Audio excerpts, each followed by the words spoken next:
If you're complaining about me protecting my family, then leave this house. Do you even know this house belongs to my dad? If anyone is leaving, it's you. If your sister is so important to you, why don't you rent a place and live with her and her kid? I bet you're too lazy to pay for everything for all three of you. Shut up, don't make fun of me like that. My husband slapped me across the face. That's what happens when you don't listen to me. If you don't want it to happen again, do what I say. My name is Kate. I'm 34 years old and work in an office. I live with my husband, Corey, and our 6-year-old daughter, Michelle, in a small apartment that's perfect for our family. But recently, a problem started when someone moved in unexpectedly. That someone is my sister-in-law, Judy, out of nowhere. She showed up at our house with her 3-year-old daughter. She says her husband is abusive and that she's scared for herself and her daughter. According to her, he gets violent sometimes, so she left and came to stay with us. Her parents live in the countryside, and she didn't want to move there because her daughter just started kindergarten. Corey heard her story and invited her to stay with us without asking any questions. At first, I agreed to let her stay for a while. I thought it would be okay. But after a month, I started to question if Judy was telling the truth. She hasn't done anything to move forward, no sign of getting a divorce or finding a new place to live. She's been here a month now, and I'm starting to think she should be doing something by now. I haven't heard anything about her husband contacting her either. When I ask Corey, he just says, it's a private matter with Judy. I'm the one handling most of the household expenses, not Corey, so I need to know how long Judy plans to stay with us. To be honest, I want her to leave as soon as possible. If Corey won't do anything about it, I'll have to talk to Judy myself. Judy, when are you getting a divorce? Have you hired a lawyer? Have you found a place to live? But when I ask her these questions, she acts weak and says, I'm not ready for all that yet. She eats so much of the food I cook, and sometimes she leaves her daughter with me while she goes out. She comes home smelling like alcohol. When I tell Corey about it, he just says, she's been through a lot with her husband, let her be, and does nothing. I didn't know this before, but it seems like Corey is really attached to his sister. He spoils her, and she takes advantage of it. That's why she doesn't listen to me. Recently, it feels like she's getting too comfortable in our home. She's always sitting on the couch. She's there before I leave for work, and when I come back, she's still there. She doesn't help with anything around the house, leaves the air conditioner running all day, and uses our food for her own meals without asking. One time, I came home to find the groceries I bought for dinner were gone. I had to go back to the store to buy more. This has been happening for 2 months now, and I really can't take it anymore. Can you please talk to her like an older brother? I can't take it anymore. One day, I asked Corey to talk to his sister and tell her to get it together. What? You're going to treat my sister like that? She's my family. How can you say that? I've let her stay here for 2 months, even though she hasn't done anything. Isn't that enough? 2 months is more than enough time to get divorced and sort things out, but she's still here, doing nothing. She only leaves the house at night to go out. This was supposed to be a time to rest and recover, but it's over now. It's time for her to move on. Corey snapped at me. Shut up. You know what my sister has been through. You cold-hearted person. I didn't know you could be so cruel. I refused to back down. Okay, then, you help me with the housework. Huh? Help me with the housework. We both work. So why am I the only one doing everything around here and taking care of Michelle? If you care so much about your sister, then help out at home too. At least take Michelle to kindergarten. You've never done that. Even though you know I'm busy, you're not having a tough time like Judy, so you should be able to do this. Corey didn't know how to respond. He couldn't say anything because I was right. Finally, he said, well, that's what a wife is supposed to do. Huh? What's that? Are you treating me like this? You say you're upset about Judy's husband treating her badly, but it's okay for you to treat me this way? That's not what I meant. Can you at least drive Michelle from now on? Fine, fine. The issue with my sister-in-law wasn't solved, but at least I was happy that Corey was going to help with our daughter. But it didn't make things easier as much as I thought. Michelle has ballet class, and I'm still the one who has to drive her there. She goes every Saturday, and Corey says he has to stay home with Judy and her daughter, Amy, because he's worried about them. I never expected him to drive Michelle on Saturdays, but the problem is, the house is always a mess when I come back, and I have to clean up after everyone. When I asked Corey if he could at least keep the house clean, he said, I'm tired from all the driving. I need to rest on Saturdays. When I asked Judy to help with the housework, Corey said she didn't need to. So, She just sits around doing nothing, acting like a princess. Corey seems to care more about Amy, his niece, than his own daughter. I'm worried because Michelle always seems so sad. One time, I asked her, "What do you talk about when he picks you up?" She said, "We don't talk. He never says anything." I was shocked. I had no idea he didn't even talk to his own daughter. Hearing this made me really angry at Corey. He talks so much to Amy that it probably annoys her, but he won't say a word to Michelle. My life has become so stressful and draining since Judy came.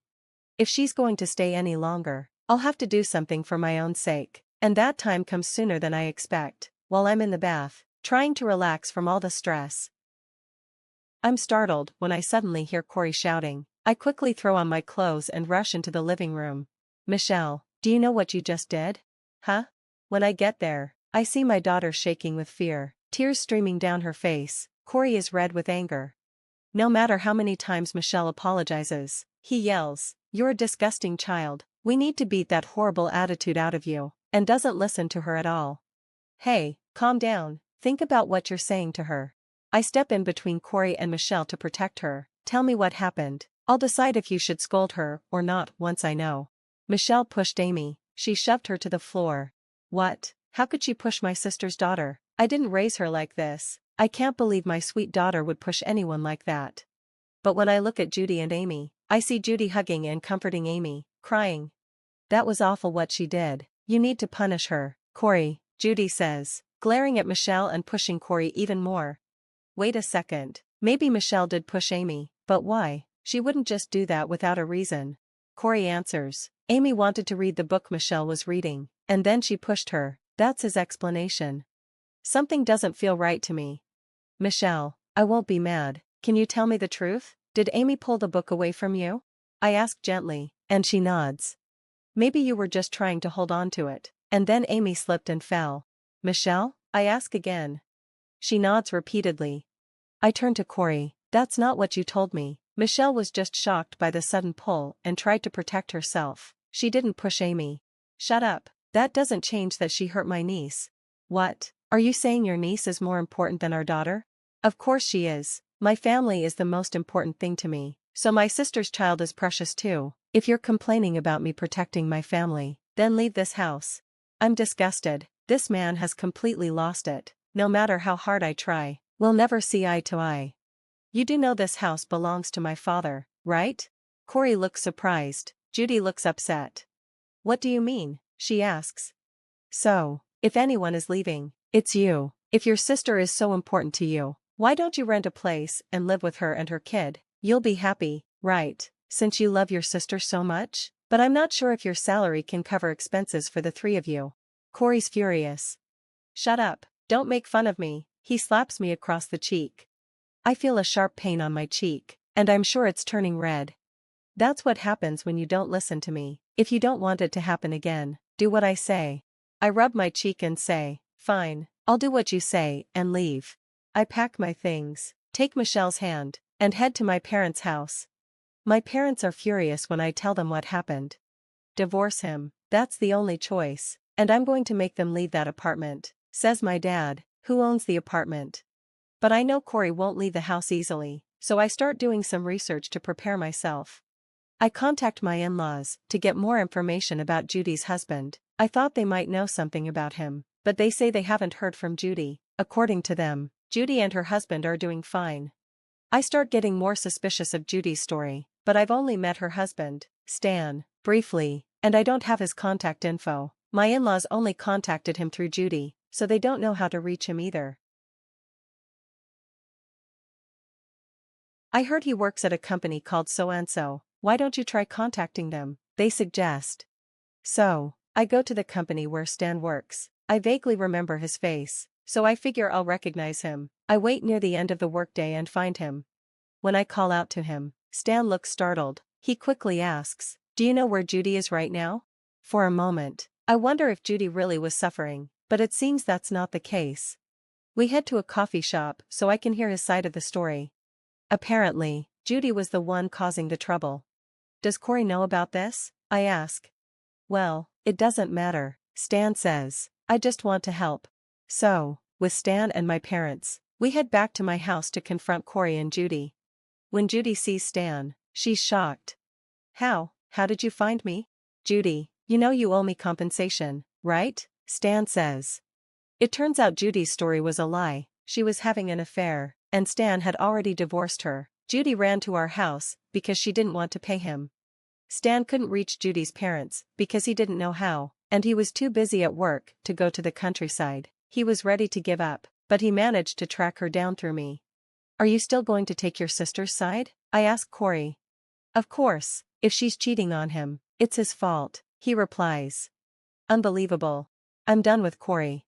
I'm divorcing you, and I want you out of here. You're trespassing on my father's property. I've got medical records and a damage report for the slap you gave me. I'm filing a lawsuit for injury. Corey panics. Wait, you're joking, right? I'm serious. I'm done. We can talk, but I'm leaving. Corey begs, but I'm not changing my mind. Judy begs Stan to forgive her, claiming she has no money to pay him, but neither of us forgives them. I don't withdraw the report, and Corey gets arrested and fined. I also file for divorce and child support through my lawyer. Corey ends up with a huge debt. Judy has nowhere to go and has to pay Stan back. Her parents find out and disown her. Judy is sent back to their farm, where she works to pay off the compensation. Most of Corey's salary goes to paying his debt, and he's living in poor conditions now. As for me, I moved to an apartment near my parents' house so Corey can't show up unexpectedly. I'm living peacefully with my daughter. She's in elementary school now, has new friends, and is much happier. I'm focused on raising my precious daughter. Corey loved his sister too much and hurt his wife. What kind of husband does that? I don't know how these siblings turned out this way, especially with decent parents. At least Kate and Michelle are finally living peacefully. I hope they continue to live happily together. Thanks for watching. Please subscribe to our channel if you enjoyed this video, and see you next time.